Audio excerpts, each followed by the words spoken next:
নির্বাচন ছাড়া দ্বিতীয় কোনো রাস্তা নেই। সব ঠিকঠাক থাকলে আগামী 12ই ফেব্রুয়ারি অনুষ্ঠিত হতে যাচ্ছে ত্রয়োদশ জাতীয় সংসদ নির্বাচন।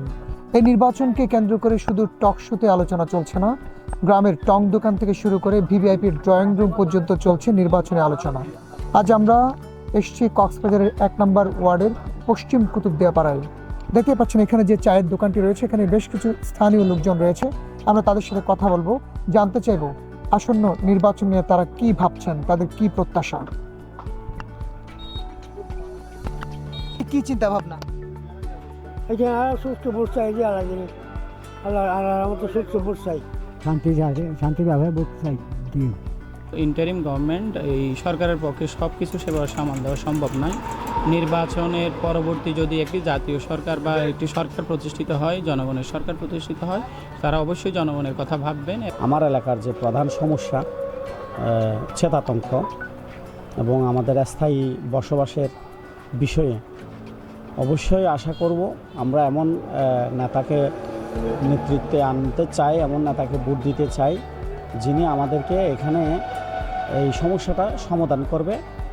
যে আমাদের সুটকি মহল, আমার ধারণা যদি সবাই এরা সুদৃষ্টি দিলে হাজার হাজার কোটি টাকা এখান থেকে কি করা যাবে, বিনিয়োগ করা যাবে।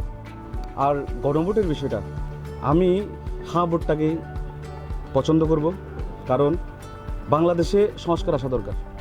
আগে থেকে নির্বাচনের প্রত্যাশায় ছিলাম, আমরা সবাই আশাবাদী এই নির্বাচনটা একটা সুস্থ হোক, একটা সুন্দর হোক, নিরাপদ একটা নির্বাচন হোক, দিনের ভোট রাতে যেন না হয় এরকম একটা নির্বাচন আমরা চাই। সুষ্ঠু নির্বাচন যেন জনগণ উৎসর্মুখে ভোট দিয়ে আগামী নতুন প্রজন্মকে যেন উৎসাহিত করতে পারে।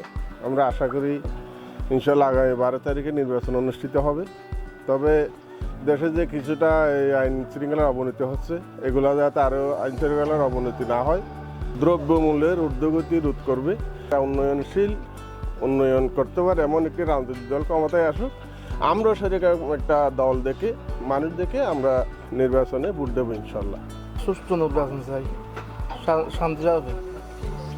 দেশের মাঝে অনেক অত্যাচার চলে, আর এমন একটা সরকার চাই শান্তিভাবে ভোট দিতে পারি আর শান্তিভাবে থাকতে পারি।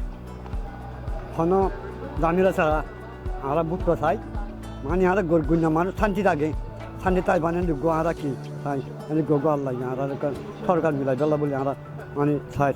আমরা এতক্ষণ শুনেছি এখানকার লোকজনের ভোটের ভাবনা চিন্তা। আমরা এখন কথা বলবো এই ভোটকে নিয়ে আরও একটু বেশি যারা ভাবছে, বিশেষ করে শিক্ষক, আইনজীবী সহ নানা শ্রেণী পেশার লোকজনের সাথে কথা বলবো, জানতে চাইবো এখানকার লোকজন যা ভাবছে এ নিয়ে তারা কি বলছে বা তাদের নতুন কোনো ভাবনা আছে কিনা। নির্বাচন ছাড়া দ্বিতীয় কোনো রাস্তা নেই। আমাদের এক্সিস্টেন্সের জন্য নির্বাচন অবশ্যই দরকার, অবশ্যই নির্বাচন চাই। এবং মানুষ একটু সহযোগিতা পাইলে এই নেতাদের মানুষ ভোট দিতে যাবে, 80% ভোট দেবে। উৎসবমুখর আমাদের যেমন বলছেন প্রধান উপদেষ্টা, উৎসবমুখর পরিবেশ সৃষ্টি করতে পারলে মানুষ প্রচুর পরিমাণ যাবে, মানুষ মুখেই আছে ভোট দেওয়ার জন্য। কিন্তু এই পরিবেশটা নির্ভর করে নেতাদের উপর। দুর্নীতিমুক্ত আইনের শাসন ছাড়া মব নির্ভর, বক্তৃতা নির্ভর রাষ্ট্র চাই।